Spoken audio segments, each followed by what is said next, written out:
آج کی اس محفل پاک کو کئی نسبتیں حاصل ہیں۔ ربیع الآخر مہینے کی مناسبت سے حضور غوث اعظم محبوب سبحانی قندیل نورانی پیران پیر دستگیر روشن ضمیر سیدنا ابو محمد محی الدین عبد القادر جیلانی قدس سرہ النورانی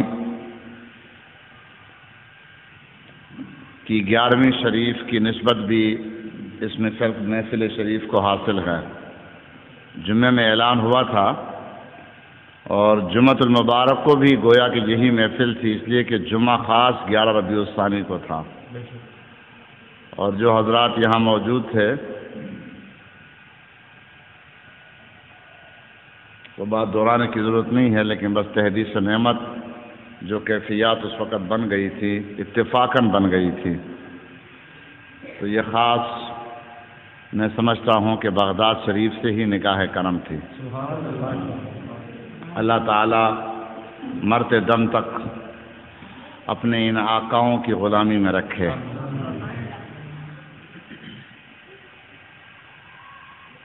اور دوسری نسبت ہمارے استاذ محترم تھے حضرت قبلہ مفتی محمد جان نعیمی صاحب کے بڑے بھائی اور شمس الفقہاء حضرت علامہ مفتی اعظم فقیہ العصر ولی نعمت مفتی محمد عبداللہ نعیمی شہید رحمۃ اللہ تعالی علیہ کے بڑے بیٹے اور جانشین حضرت علامہ مفتی غلام محمد نعیمی شہید رحمہ اللہ تعالی، جو آج سے تقریباً 33 سال پہلے غالباً 86 یا 87 میں 11 ربیع الثانی کو 11ویں شریف کے جلسے سے آتے ہوئے شہید کر دیے گئے تھے راستے میں، تو ان کے عرس مبارک کی مناسبت بھی ہے آج کی اس محفل کو۔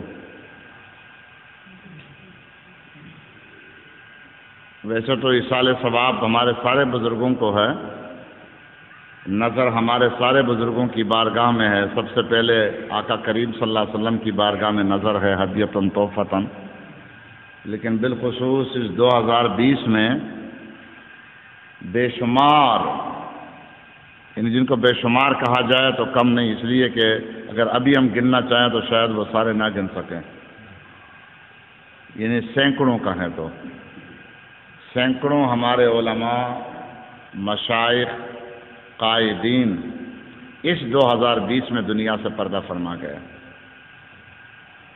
اب میری سمجھ میں نہیں آتا کہ یہ 2020 ہمارے لیے کیسے عام الحزن بن گیا۔ بہت بڑے بڑے علماء، جید علماء، اکابر علماء اور مشائخ، پیران طریقت، سادات، اہل سنت کے قائدین، عالم اسلام کے قائدین، بیرون دنیا میں بھی، عرب ممالک میں بھی، اور پاکستان میں خاص کر، ہندوستان میں خاص کر، افغانستان کی طرف بڑے اکابر علماء اور مشائخ دنیا سے پردہ فرما گئے، اور ان میں سے ابھی جو بالکل تازی مثالیں ہیں، تازہ مثالیں ہیں، اور ابھی تک ان کے غم کے اثرات پورے عالم اسلام پر باقی ہیں، وہ اسی گزشتہ ہفتے میں ہمارے 2 بزرگ، بلکہ 3 بزرگ، کراچی کے ایک علامہ مفتی جمیل احمد نعیمی رحمہ اللہ تعالی، جو بہت جید اور متقی و پرہیزگار عالم دین تھے اور اہل سنت کی تاریخ سے بڑے آشنا تھے، خاص کر وہ اپنی زندگی میں تو جس بزرگ کو دیکھا تھا، جس قائد کو دیکھا تھا، جس تحریک کو، تنظیم کو دیکھا تھا، جس کی کارکردگی کو دیکھا تھا، ایک ایک بات ان کو یاد تھی، اور وہ ہمیشہ یہ بولتے بھی تھے کہ کاش مجھ سے کوئی یہ تاریخ سیکھے، اپنے بزرگوں کی تاریخ سیکھے اور یاد کرے۔ اگر کوئی ملنے بھی جاتا، کوئی عالم دین یا کوئی شاگرد بھی جاتا، ہم جاتے اور کوئی جاتا، تو وہ فوراً پرانے بزرگوں کی تاریخ شروع کر دیتے تھے۔ تقریباً اعلیٰ حضرت کے شہزادوں سے لے کر، غالباً اعلیٰ حضرت کی زیارت تو نہیں ہوگی، اعلیٰ حضرت کے شہزادوں سے لے کر تاریخ پاکستان، قیام پاکستان سے لے کر پھر تحریک ختم نبوت چلی ہے 53 میں، پھر 74 میں، ایک ایک بات ان کو یاد تھی۔ تو بنارس سنی کانفرنس، اس کی ایک ایک تقریر بھی یاد تھی ان کو ازبر کی، ایسے آدمی تھے۔ اور پرانے بزرگوں کے نام ہم کتابوں میں پڑھتے ہیں بھول جاتے ہیں، ان کو ایک ایک یاد تھا، سبحان اللہ۔ تو ہمارے حضرت مفتی عبداللہ نعیمی رحمۃ اللہ علیہ کے کلاس فیلو تھے، یہ مفتی صاحب کے کلاس فیلو بھی تھے، استاد بھائی تو تھے، کلاس فیلو تھے، خاص ایک ہی ہم سبق تھے، ایک ہی ساتھ فارغ بھی ہوئے ہیں۔ اور قائد ملت اسلامیہ علامہ شاہ احمد نورانی صدیقی رحمۃ اللہ علیہ کے دیرینہ ساتھی، رفیق خاص تھے، اور وصال تک وفادار رہے ان کے۔ تو بڑے بزرگ عالم دین تھے، ان کا بھی انتقال ہوا۔ دارالعلوم نعیمیہ کے مفتی منیب الرحمان صاحب کا جو ادارہ ہے اس کے ناظم تعلیمات تھے، اور اس وقت استاد الحدیث بھی تھے۔ اور دنیا کرت کا ایک بہت بڑا نام استاد القراء شمس القراء حضرت قبلہ قاری کرامت علی نعیمی، جو اہل سنت و جماعت کے بہت بڑے قاری بھی تھے، عشق و گداز کے ساتھ پڑھتے تھے اور پاکستان کا نام روشن کرتے تھے پوری دنیا میں۔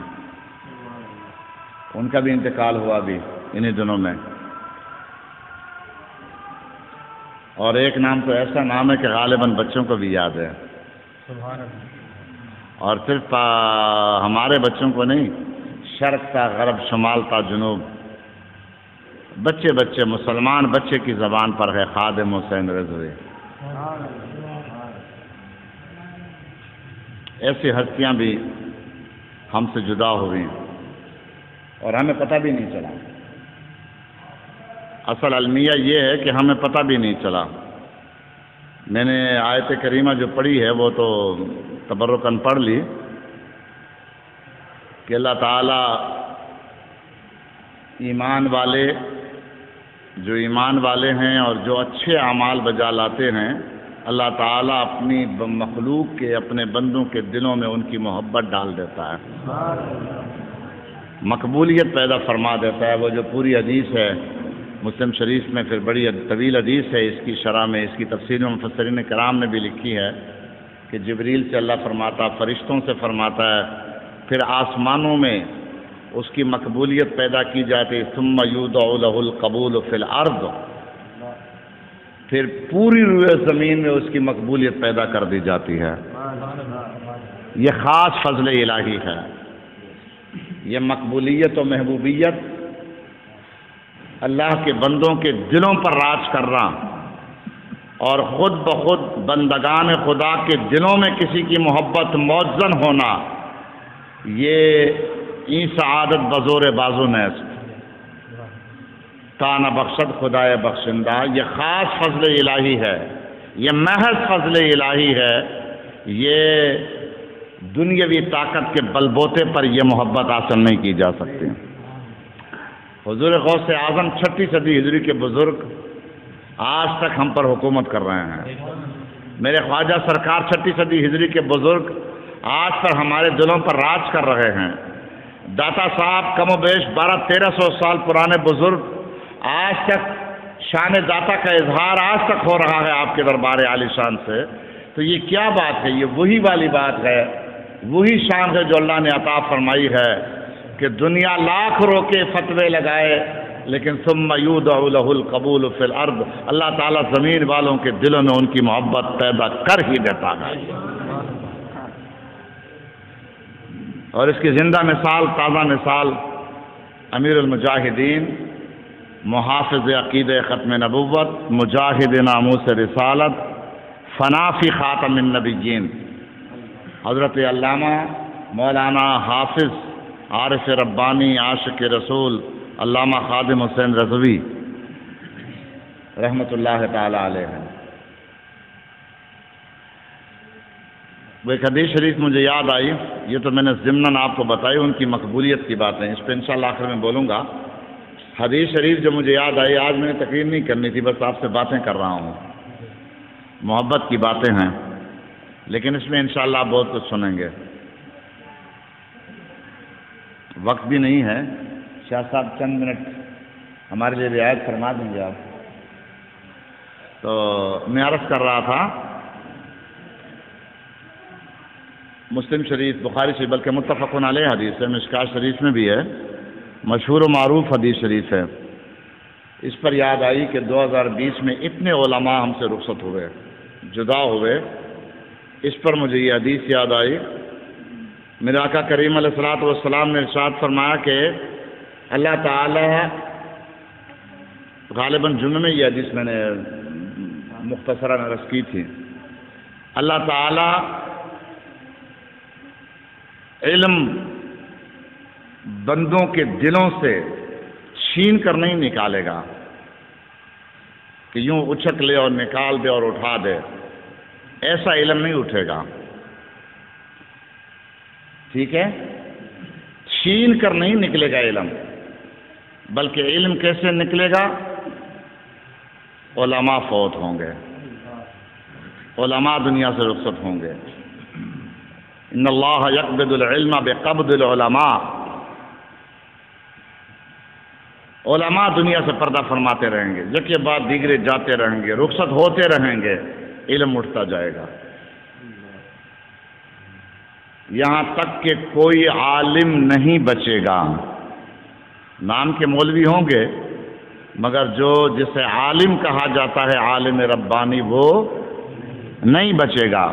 اتخذ الناس رؤوسا جہالا، پھر لوگ جاہل لوگوں کو اپنا سردار، اپنا امیر، اپنا سربراہ بنا لیں گے، اپنا قائد بنائیں گے، اپنا پیشوا بنائیں گے، اپنا رہنما بنائیں گے، جاہلوں کو مفتی بھی بنا لیں گے، جاہلوں کو قاضی بھی بنائیں گے، جاہلوں کو حاکم بھی بنائیں گے۔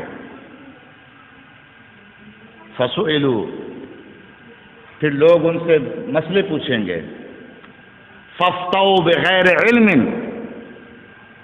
فافتوا بغیر علم، پھر وہ بغیر علم کے مسئلے اور فتوے بیان کرتے رہیں گے۔ کیا کریں گے؟ بغیر علم کے، اپنی جہالت کے ساتھ ساتھ فتوے بیان کرتے رہیں گے، مسئلے بیان کرتے رہیں گے۔ فضلوا واضلوا، وہ خود بھی گمراہ ہوں گے، دوسروں کو بھی گمراہ کریں گے۔ یہ قیامت کی نشانیوں میں سے بڑی نشانی ہے۔ حضرت علامہ بدر الدین عینی رحمہ اللہ تعالی عمدۃ القاری نے اس حدیث شریف کی شرح میں فرماتے ہیں کہ علامہ قاضی ایاز رحمۃ اللہ تعالی علیہ، قاضی ایاز رحمہ اللہ تعالی، انہوں نے اپنے زمانے کے متعلق لکھا ہے کہ یہ حدیث اس زمانے کے متعلق ہے۔ ہمارے بارے میں حضور نے ارشاد فرمایا ہے کہ اس دور میں، یہ وہ دور ہے جس کے بارے میں حضور نے فرمایا ہے کہ علماء اٹھ جائیں گے، عالم نہیں بچیں گے، پھر کیا ہوگا؟ جاہلوں کے پاس جائیں گے اور جاہلوں سے مسئلے پوچھیں گے، وہ جاہل خود بھی گمراہ ہوں گے، دوسروں کو بھی گمراہ کریں گے۔ تو آپ کو پتہ ہے کہ قاضی ایاز رحمۃ اللہ تعالی علیہ کس زمانے کے ہیں؟ 6 صدی ہجری کے بزرگ ہیں۔ تو حضرت علامہ عینی رحمہ اللہ تعالیٰ فرماتے کہ نہیں، قاضی ایاز نے اپنے زمانے میں ایسی بات کیوں کہی ہے؟ اس زمانے میں تو بڑے بڑے محدثین تھے، بڑے فقہا تھے، بڑے اجلہ علماء موجود تھے، تو قاضی ایاز نے اپنے زمانے میں یہ بات کیسے کی ہے؟ یہ ہمارے زمانے کے لیے ہے۔ علامہ عینی 9ویں صدی ہجری کے بزرگ ہیں، وہ 6 صدی کے اور یہ 9ویں صدی ہجری کے بزرگ فرماتے ہیں کہ نہیں، یہ ہمارے بارے میں ہے کہ ہم جیسے لوگ، یعنی وہ خود کو بھی اس میں شمار کرتے ہیں، آج بھی انکساری ہے، ہم جیسے لوگ رہ جائیں گے، علماء نہیں رہیں گے، علماء اٹھ جائیں گے۔ تو یہ قاضی ایاز رحمۃ اللہ تعالیٰ علیہ کا خوف خدا تھا، اور پھر یہ علامہ عینی رحمہ اللہ تعالیٰ کا خوف خدا تھا۔ میں آپ سے پوچھتا ہوں، جب 6 صدی ہجری کے بزرگ یہ فرماتے ہیں، جب 9ویں صدی ہجری کے بزرگ یہ فرماتے ہیں، تو 15ویں صدی ہجری میں کیا حال ہوگا؟ پھر ہمارا کیا حال ہوگا؟ پھر ہم کس شمار میں ہوں گے؟ اور ہم تو یقیناً اسی صدمے سے دو چار ہیں۔ اللہ تعالیٰ ہمارے حال پہ رحم فرمائے۔ جو ہمارے اکابر ہیں، جو علماء ہیں، جو مشائخ ہیں، جو بزرگ ہیں، اللہ تعالیٰ ان کا سایہ قائم رکھے، اور جو پردہ فرما گئے اللہ ان کے درجات کو بلند فرمائے اور ان کے برکات کو ہم میں قائم رکھے، ہمیں ان کے نقش قدم پر چلنے کی توفیق عطا فرمائے۔ تو یہ تو ایک بہت بڑا صدمہ ہے، یقیناً 2020 میں تو بہت ہی زیادہ ہم اس صدمے سے دو چار ہوئے۔ اللہ تعالیٰ ہمارے حال پہ کرم فرمائے۔ جو علماء ہیں مسلمانوں، ان کی قدر کرو۔ میں کہا کرتا ہوں کہ آپ جس پیر کے مرید ہیں، یہاں زیادہ تر ہمارے مرید ہیں، دوسرے بزرگوں کے بھی ہیں، آپ جس پیر کے مرید ہیں اسی کے رہیں، یا ہمارے شاگرد ہیں، میں اپنے شاگردوں سے کہتا ہوں آپ جس استاد کے شاگرد ہیں انہی کے رہیں، آپ جس تنظیم کے ساتھ ہیں اسی کے ساتھ رہیں۔ مذہبی سنی تنظیم کی بات کر رہا ہوں۔ آپ جس قائد کے ساتھ ہیں، سنی قائد کے ساتھ، اسی کے ساتھ رہیں، مگر خدا کے واسطے دوسروں پر کیچڑ نہ اچھالیں۔ میں آپ سے کہتا ہوں، میں خاص کر اپنے شاگردوں، اپنے مریدوں سے، اپنے کارکنوں سے، اپنے دوستوں سے، اپنے بزرگوں سے، اپنے بھائیوں سے، اور جو یہاں نہیں ہے وہ ان کو بھی بتا دے، میرا پیغام پہنچا دے کہ اہل سنت کے کسی بزرگ، کسی عالم جو فکر اعلیٰ حضرت کا پاسبان ہے، جو امام احمد رضا بریلوی رحمۃ اللہ تعالی کی تعلیمات کا پیروکار ہے، ایسے کسی بزرگ، کسی عالم پر کیچڑ مت اچھالو، ان کی کردار گشی مت کرو۔ اس سے بہت بڑا نقصان ہم نے دیکھا ہے اور مزید ہو رہا ہے۔ یہ باتیں عوام کی نہیں ہے، لیکن عوام میں لانا بھی لازمی ہو گئی، اس لیے کہ عوام ہی تو جا رہی ہے دوسری طرف۔ آپ قدر کریں اپنے علماء کی، آپ قدر کریں اپنے بزرگوں کی، آپ قدر کریں اپنے مشائخ کی۔ جو بزرگ جہاں جہاں کام کر رہا ہے، جس حیثیت سے کر رہا ہے، اس کی تحسین کرو، اس کے لیے دعا کرو۔ جس انداز سے اگر کوئی امام مسجد اپنی مسجد میں کر سکتا ہے، دین کی خدمت تبلیغ کرتا ہے، تو اس کے لیے وہی کافی ہے۔ اگر کوئی مدرس یا معتمم یا مفتی اپنے مدرسے میں کر سکتا ہے، تو اس کے لیے وہی تربیت کافی ہے، آگے اس کی پہنچ نہیں ہے بیچارے کی۔ اگر کوئی اپنے علاقے میں کر رہا ہے، اپنے شہر میں کر رہا ہے، اپنے گاؤں میں کر رہا ہے، اپنے صوبے میں کر رہا ہے، جہاں تک اس کی پہنچ ہے اس کو ادھر ہی کرنے دو۔ کوئی پورے ملک میں کر سکتا ہے اور کسی کی آواز پوری دنیا سنتی ہے، تو جو کر رہا ہے اس کو کام کرنے دیں۔ اللہ تعالیٰ، اور یہ آواز میری اگر باہر گئی تو باہر بھی سنیں، خدا را اس پر عمل کریں۔ اللہ تعالیٰ عمل کرنے کی توفیق عطا فرمائے۔